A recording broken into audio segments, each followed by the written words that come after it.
இன்னைக்கு பார்க்க போற டாபிக் வந்து பவர் கன்சப்ஷன். நம்ம வந்து எஸ்ஓசி, ஏசி, சிப் என்ன வேணாலும் நேம் பண்ணிக்கலாம். ஸோ அது ஆப்ரேட் ஆகுறதுக்கு பார்த்தீங்கன்னா, நமக்கு வந்து பவர் வேணும். ஸோ அந்த பவர் இருந்தா தான் நம்ம வோல்டேஜ் குடுப்போம். ஸோ அந்த வோல்டேஜ் குடுக்கும்போது, பவர் இருக்கும்போது தான் சிப் வந்து ஆப்ரேட் ஆகுது. ஸோ வந்து ஒவ்வொரு எலக்ட்ரானிக் சிப்பும் பார்த்தீங்கன்னா, பவர் கன்சப்ஷன் பண்ணுது. ஸோ இப்போ பார்த்தீங்கன்னா, ஆ இந்த பாஸ்ட்ல வந்து மோஸ்ட் ஆஃப் த சிப்ஸ் வந்து நம்ம வால் பவர்லேருந்து எடுத்துக்குவோம். மீன்ஸ் வந்து மொபைல் டிவைசஸ் கிடையாது. ஸோ எக்ஸ்டர்னல் பவர் சப்ளை இருக்கும். ஸோ அந்த பாஸ்ட்ல சிப் டிசைன் பண்ணும்போது மேஜர் பவர் கன்சப்ஷன் இத பத்தி மேஜர் கன்சர்ன் கிடையாது. ஸோ மோஸ்ட்லி இத பவர் கன்சிடர் பண்ண மாட்டாங்க. பெர்ஃபார்மன்ஸ் அண்ட் ஏரியா தான் கன்சிடர் பண்ணுவாங்க. பட் இப்போ பார்த்தீங்கன்னா, நெறைய மொபைல் டிவைசஸ் இருக்குது. ஸோ அதெல்லாம் பேட்டரியில ஆப்பரேட் ஆகுறதுனால பவர் கன்சப்ஷன் வந்து மேஜர் ஃபேக்டர். ஸோ நம்ம ஒரு சிப் டிசைன் பண்ணும்போது அந்த பவர் கன்சப்ஷன் வந்து கம்மியாக்கணும். ஸோ பவர் கன்சப்ஷன் இன்கேஸ் ஜாஸ்தியா இருந்துச்சு அப்படின்னா, மோஸ்ட் ஆஃப் த கஸ்டமர் வந்து அத வந்து லைக் பண்ண மாட்டாங்க. ஈவன் எண்ட் யூசருமே நம்ம வந்து லைக் பண்ண மாட்டோம். ஸோ பவர் கன்சப்ஷன் இப்போ மொபைல் யூஸ் பண்ணுறோம் அப்படின்னா 5 ஹவர்ஸ் 6 ஹவர்ஸ்க்குள்ளே பவர் ட்ரெயின் ஆகுது அப்படின்னா நம்ம அதை யூஸ் பண்ண மாட்டோம். ஸோ அட்லீஸ்ட் வந்து ஒரு 8 ஹவர்ஸ் 10 ஹவர்ஸ் ஆகுது மொபைல் சார்ஜ் நிற்கணும்னு சொல்லி நம்ம எக்ஸ்பெக்ட் பண்ணுறோம். ஸோ அதனால எலக்ட்ரானிக் சர்க்யூட் டிசைன் பண்ணும்போது அதோட பவர் ரிடக்ஷன் எப்படிலாம் கம்மி பண்ணலாம் அப்படின்னு சொல்லி பிளான் பண்ணி தான் சிப் வந்து டிசைன் பண்ணுவாங்க. ஸோ இதில் வந்து 2 டைப் ஆஃப் பவர் கன்சப்ஷன் இருக்குது. ஒன்று பார்த்தீங்கன்னா டைனமிக் பவர் அண்ட் இன்னொன்று வந்து static power. So dynamic power அப்படின்னு சொல்லி என்னென்னா, நம்ம வந்து சிப் ஆப்ரேட் ஆகிட்டு இருக்கும்போது ஃபங்க்ஷனலாக ஒர்க் பண்ணிட்டு இருக்கும்போது எவ்வளோ பவர் கன்சியூம் பண்ணுதோ அதான் டைனமிக் பவர். ஸோ 2வது வந்து ஸ்டாட்டிக் பவர். ஸோ ஸ்டாட்டிக் பவர்னு பார்த்தீங்கன்னா, நம்ம வந்து சிப்பு ஃபங்க்ஷனலா இல்ல.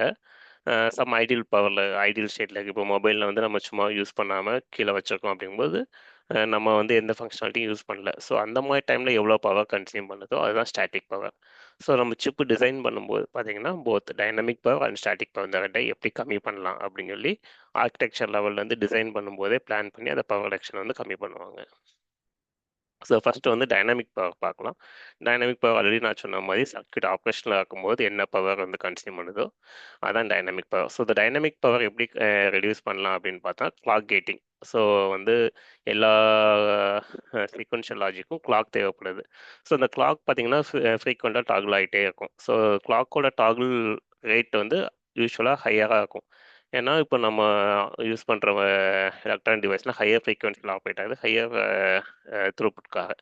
ஸோ அப்படிங்கும்போது அந்த கிளாக்கோட டாகுல் ரேட் வந்து ரொம்ப ஜாஸ்தியா இருக்கும். ஸோ அடிக்கடி ஒரு சிக்னல் டாகுல் ஆகும்போது அதனோட பவர் கன்சப்ஷன் ஜாஸ்தியா இருக்கும். ஸோ அப்படிங்கும்போது என்ன பண்ணலாம்னா, கிளாக்க வந்து ஸ்டாப் பண்ணிக்கலாம்.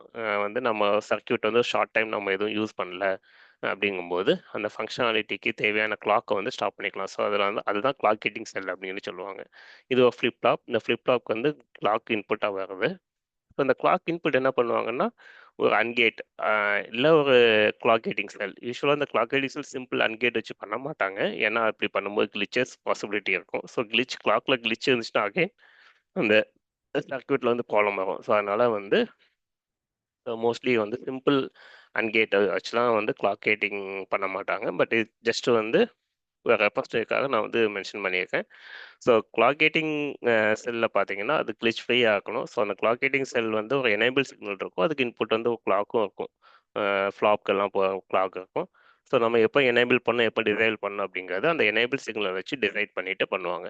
ஸோ இந்த கிளாக் கேட்டிங்ல என்ன அட்வான்டேஜ் அப்படின்னு பார்த்தீங்கன்னா, நமக்கு வந்து ஷார்ட் டைம் அதாவது அ ரொம்ப கம்மியான டைம் சர்க்யூட் ஐடியலா இருக்கு அப்படிங்கும்போது இத யூஸ் பண்ணிக்கலாம். ஆனா லாங் டைம் அப்படி பண்ணும்போது பார்த்தீங்கன்னா, அதில நெறைய இஷ்யூஸ் இருக்கு. ஸோ அத அடுத்த இதில பார்க்கலாம். அ ஸோ இப்போ ஷார்ட் டைம்ல நம்ம டிரான்சாக்ஷன் எதுவும் இல்லாம ஐடியலா இருக்கு அப்படிங்கும்போது, அத வந்து கிளாக் கேட்டிங் மூலமா நம்ம அந்த டைம் கூட பவர் கன்சப்ஷன கம்மி பண்ணிக்கலாம். இப்போ நமக்கு உடனே வந்து அடுத்த ஃபங்ஷனாலிட்டி தேவைப்படுது அப்படிங்கும்போது, கிளாக்க உடனே எனேபிள் பண்ணிக்கலாம். ஒரு 2, 3 கிளாக் சைக்கிள் எடுத்துக்கும் மேபி. ஏன்னா கிளிச் ஃப்ரீ ஆக்குறதுக்காக அந்த clock circuit clock glitch free circuit வந்து ஒரு 2, 3 கிளாக் சைக்கிள் எடுத்துட்டு இம்மீடியட்டா கிளாக் குடுத்துரும். ஸோ ஃபங்ஷனலா நம்ம வந்து இந்த சர்க்யூட் வந்து ஆப்பரேஷன் ஆக ஆரம்பிச்சுரும். ஸோ நெக்ஸ்ட்டு பார்த்தீங்கன்னா, static power. So static power பார்த்தீங்கன்னா, ஆ நம்ம வந்து இந்த எலக்ட்ரானிக் சர்க்யூட் வந்து எந்த வகையிலும் ஃபங்ஷனலா இல்லாம இருக்கும்போதும், அது வந்து பவர் வந்து கன்சப்ஷன் எடுத்துக்கும். இந்த ஸ்டாட்டிக் பவர் அப்படிங்கும்போது பார்த்தீங்கன்னா, லேட்டஸ்ட் ப்ராசஸ் டெக்னாலஜில அத வந்து லீக்கேஜ் பவர் அப்படின்னு சொல்லுவாங்க. ஸோ லேட்டஸ்ட் ப்ராசஸ் டெக்னாலஜி பார்த்தீங்கன்னா, லீக்கேஜ் பவர் ரொம்ப ஜாஸ்தியா இருக்கு. Compare to the old technology. இப்போ பார்த்தீங்கன்னா, ஈவன் 2 நானோமீட்டர், 3 நானோமீட்டர் சிப்லாம் வந்துருச்சு. இந்த பாஸ்ட்ல பார்த்தீங்கன்னா, 180 நானோமீட்டர், 65 நானோமீட்டர் இதெல்லாம் யூஸ் பண்ணிட்டு இருந்தாங்க. 120 நானோமீட்டர். ஸோ இதுலலாம் பார்த்தீங்கன்னா, லீக்கேஜ் பவர் அப்படிங்கும்போது கம்மியா இருக்கும். But a higher technology higher process டெக்னாலஜியில் பார்த்தீங்கன்னா ஸ்டாட்டிக் பவர், லீக்கேஜ் பவர் வந்து ரொம்ப ஜாஸ்தியா இருக்கும். ஸோ, அதனால ஒரு சர்க்யூட் ஆப்பரேஷனலா இல்லாதப்போ அதோட பவர் கேட் பண்ணுவாங்க. ஸோ, அந்த பவர் கேட்டிங் தான் ஸ்டாட்டிக் பவர் வந்து ரெடியூஸ் பண்ணும். ஸோ, பவர் கேட்டிங் அப்படின்னு பார்த்தீங்கன்னா, இந்த டயகிராம் வந்து பவர் கேட்டிங்க்கு ஒரு ரெப்ரசன்டேஷன். ஸோ, இதில் வந்து நம்ம சர்க்யூட்டை வந்து 2 டைப் ஆஃப் சர்க்யூட்டா ஸ்ப்ளிட் பண்ணிருவாங்க. சிப் டிசைன் ஆர்க்கிடெக்சர் பண்ணும்போதே, ஒண்ணு வந்து ஆல்வேஸ் ஆன். ஒரு பார்ட் ஆஃப் சர்க்யூட் வந்து எப்பவுமே ஆன் பண்ணியே இருப்பாங்க. இன்னொரு பார்ட் ஆஃப் சர்க்யூட் இதான் major part of the SOC சர்க்யூட்ல இருக்கும். அது பவர் கேட்டிங் சர்க்யூட்.